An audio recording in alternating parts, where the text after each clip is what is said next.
Good morning from Riverside, Illinois. It's Thursday morning.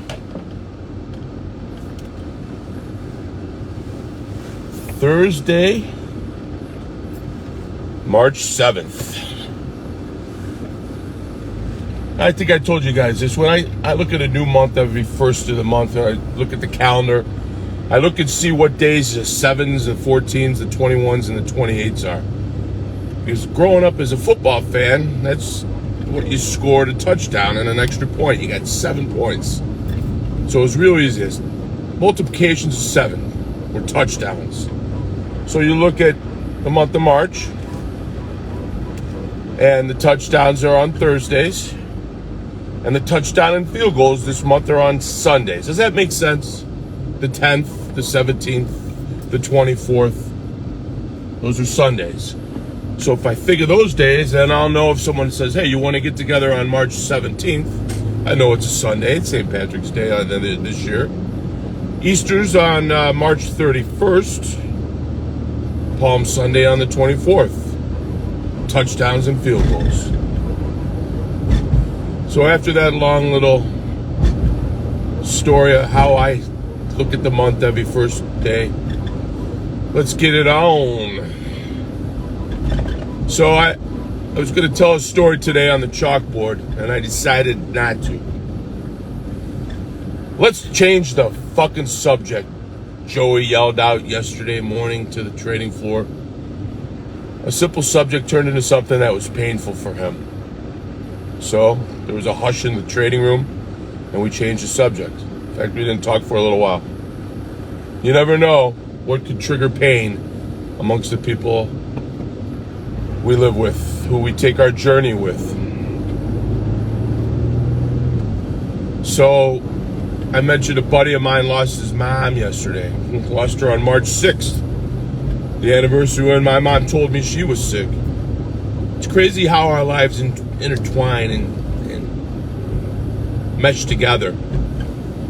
Earlier in the week, I gave him a call and asked him how things were going. And he told me the nurse told him, you know, maybe you should take a break, go for a walk, and leave your mom's bedside for a little while. She might be holding on because she doesn't want you to see her pass away. And boy, when my friend told me that, his mom just wanted him to walk away from her bedside for a few minutes. It hit me.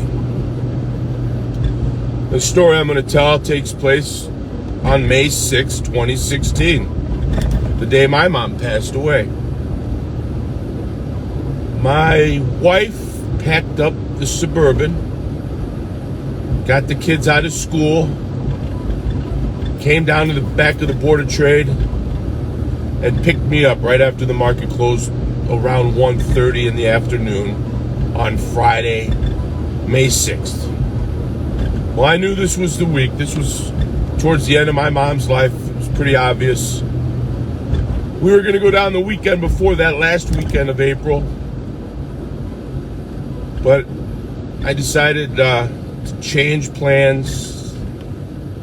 My marriage was in turmoil, and I decided to do something that my wife at the time needed. We needed to go up to Elk Grove Village and pick out cabinets. Get the cabinets that we bought. So I called my mom and I told her, hey Mom, we're not going to make it down this weekend. Got something I got to do. She had an inkling that she knew that there was turmoil in my marriage. Those last 60 days, we really didn't talk about that too much. Probably a good thing. My mom even went to the beauty salon. This one's what kills me. She went to the beauty salon for the last time in her life that Thursday in April. I got to look at my sevens and figure out what day that was. And she got her hair did.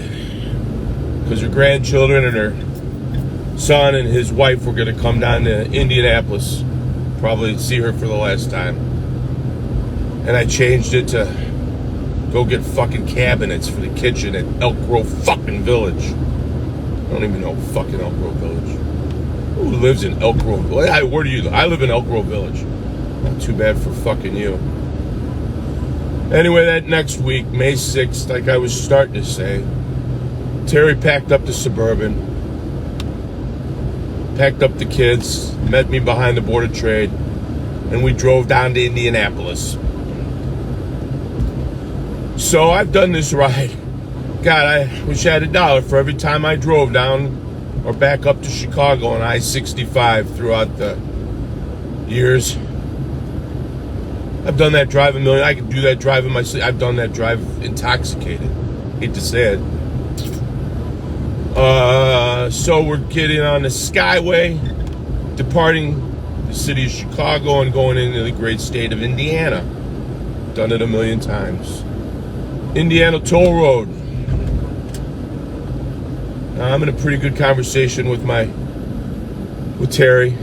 Kids are in the back watching a DVD or something. They're pretty quiet. They're actually pretty calm. And I missed the fucking turn to I-65. And I had to double back. How the fuck did I miss the turn off of the Indiana Toll Road to I-65? I've done it a million times. But I was talking with my wife about my mom and what was going on.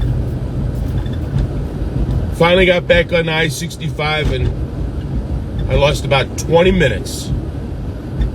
I lost 20 minutes of drive time. 20 fucking minutes.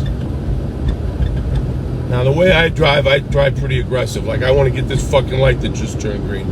I'm in a 30 and I just popped up the 38 knowing that these cops around here can be doing their job. I'm not going to make that light unless John Wagner keeps it green for me. He's the patron saint of green light. Wags.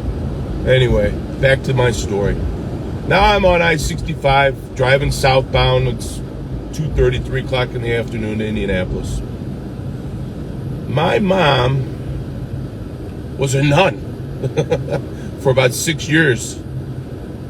And then she left the convent. So keep that in mind.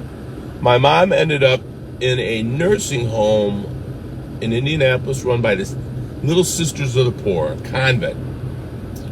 She got into the convent somehow. Her mom passed away there, and she lived her last few years at Little Sisters of the Poor, up on 86th Street in Indianapolis by St. Vincent's. So finally, we get down to the nursing home, the convent. And this tall nun, probably in her mid-60s, was waiting there at the front door for the Shepley family. And, hi, sister, how's it going, hon? Well, John, your mother, she put it in a glorious, beautiful nun kind of way of saying your mom just fucking died. But she said it in nun talk. So, sister, how long ago did my mom pass away? 20 minutes ago, John. She passed away 20 minutes ago. I looked at my wife and said, you gotta be shitting me. 20 minutes. 20 minutes ago, my mom died. And my fucking detour up in northern Indiana took me 20 minutes. I missed my mom by 20 minutes. So I looked at sister and I said, hey sister, where's my ma at right now? Well, she's still in her bed. She's still in her room. And let's see, I had baby Hazel, toddler Fritz, and big boy George with me. And my future former ex-wife, Terry, who was actually a stud that weekend for me. And so I go, all right, sister, let's go on up and say goodbye to my ma. And later on that night, Terry told me that the nun's face, which I didn't see at the time, was just aghast. Just the way in Chicago knees, in my Board of Trade, let's get this fucking order filled kind of mood. Let's go see my ma. So I trooped the kids and my wife up to my mom's room with sister bleeding, her gowns flowing, her feet barely touching the ground, because that's how nuns walk. And we got up there and there was my mom, dead as a doornail. Had a little fucking smile on her beautiful little face 20 fucking minutes ago. So I think of this story and I think about what my buddy told me earlier in the week. That the nurse thinks maybe you should take a step away and let your mom die. She doesn't want you to see her pass away. And that's what my mom did. I'm gonna fucking cry here on 31st Street. My mom didn't want me to watch her die. She didn't want Shep kids to experience that at such an early age. And in my truculent behavior that sometimes gets me in a shitload of trouble, that's what exactly I was gonna do. Kids, you're gonna have to see it sooner or later, and instead of a goldfish, let's get your grandma. Well, grandma didn't want that to happen. And so some reason, a few hours earlier in that afternoon, I missed the fucking turn on I-65. God's grace. See, these are the little fucking miracles in life. Since my mom's died, she's left me dimes, and she wakes me up at 2:22 in the morning. And my friend Richie, who lost his mom yesterday, his ma, she's gonna start leaving dimes for him, waking him up on the angel numbers, letting him know that there is a heaven, there is a God. And through all the grief, we will finally all end up in eternal rest. We are all one fucking forgiveness away from eternal peace. I'm sorry, God. Welcome to heaven. That's all it is. You know? And there's going to be Jews in heaven, and Catholics, and blacks, and Puerto Ricans, Polacks, Irish. We're all going to be in heaven because we're all going to be one forgiveness away. So why don't we just fucking forgive each other right now? And like I said on the chalkboard, we got to be there for each other. I got to turn the heat down. It's getting fucking Betty. I'm getting Betty overheated here. And I'm going 46 in a 45 through Oak Brook, Illinois. Life is too short, ladies and gentlemen, and all you chalkheads out there. If you're my age, you know it damn well we're all losing our parents. Huh. Well, anyway, that was the subject I was not going to talk about today on the chalkboard. I just didn't think it was right. And like Joey yelled out yesterday morning on the training floor, let's just change the fucking subject. So, well, let's change the subject. What the hell, Wags? Actually, I got my Wags Strong t-shirt on today. I got my Walter Payton socks. I guess it's a coincidence. Yeah, I got Walter Payton socks. I'm 57 fucking years old. Walter Payton. God, he died when he was 49. Oh, you missed the light, pal. I got it. Anyway, I'm not even looking to see who's watching, but I'll tell you what. Say a little prayer. I already did one today for my friend Richie Polich and his ma, who went to heaven. And hopefully she's having a cup of coffee with my mom right now, and both of them are talking about their knucklehead sons on the trading floor.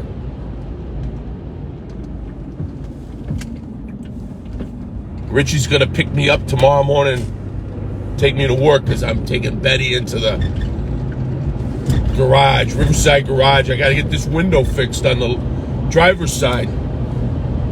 Sometimes she works, sometimes she doesn't. I don't know what the hell's going on, but it sure is an inconvenience when I'm in the drive-thru and I can't roll my damn window down. I gotta go inside and get the food.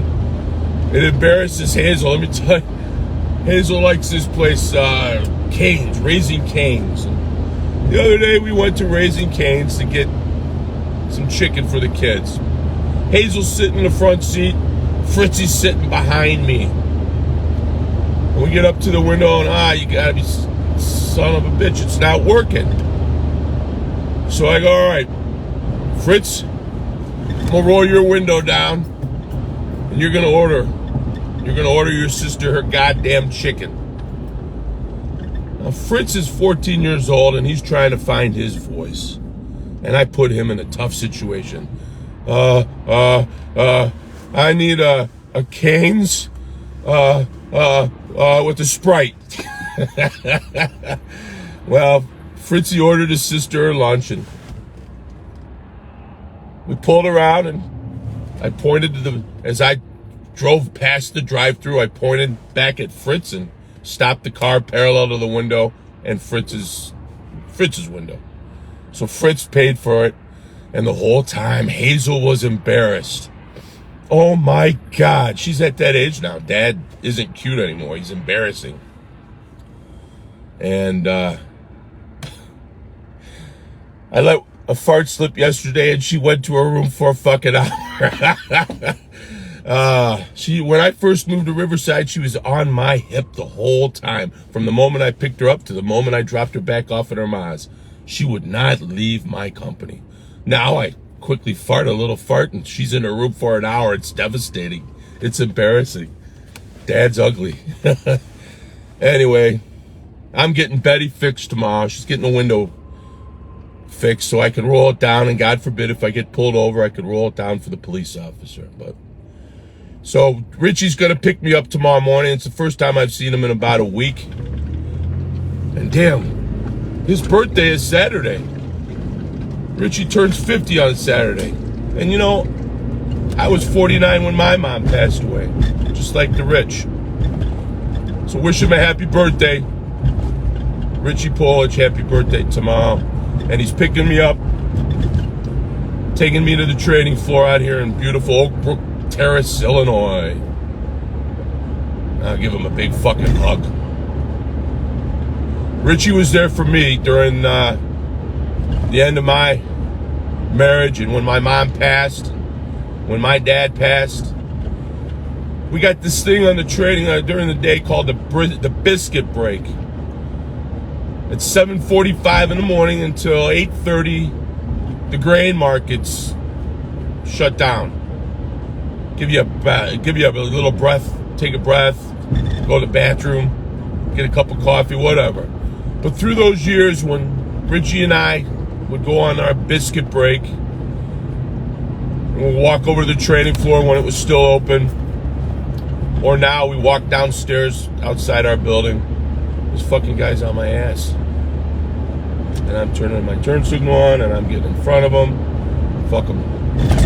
Well, at 45 minutes gives Richie and I just amount of time to shoot the shit. And these last 6 months, I listened, and Richie talked about his mom.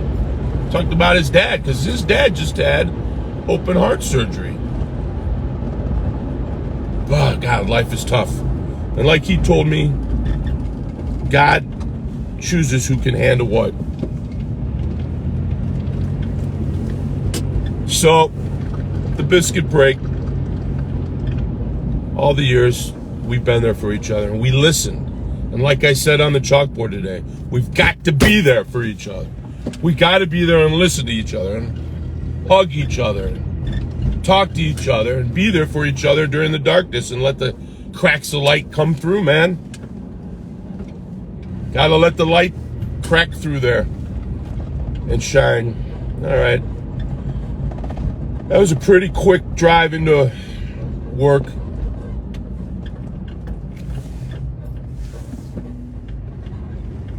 This is my garage. We've done this drive before. Many of you have been here. Don't have to pay. That would have cost me $24 in the city. Democrat money. Most of it goes to taxes.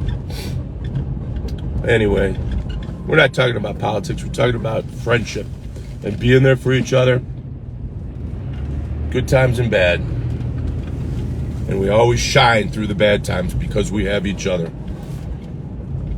There's Dick Portillo's fucking car. The Sausage King of Chicago. Horse shit hot dogs. $6 for a fucking hot dog. Horrible French fries. You want a good hot dog, you go to Parky's over on Harlem Avenue off of Madison. Or you go to Little Joe's on Plainfield off of LaGrange. Or Pete's Red Hots off of Ridgeland and Roosevelt Road. Those are my 3 go-tos. All right, I'm at work. Thanks, Betty, for getting me and the guys and the girls here to work.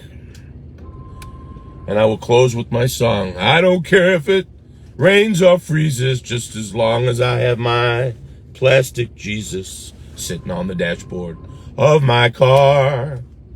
Through all my trials and tribulation all across this fine nation, plastic Jesus and me will go far.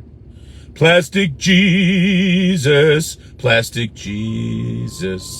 sitting on the dashboard of my car. Happy Thursday, Chalkheads. Let's go out there and love them. Put the smile on the sun.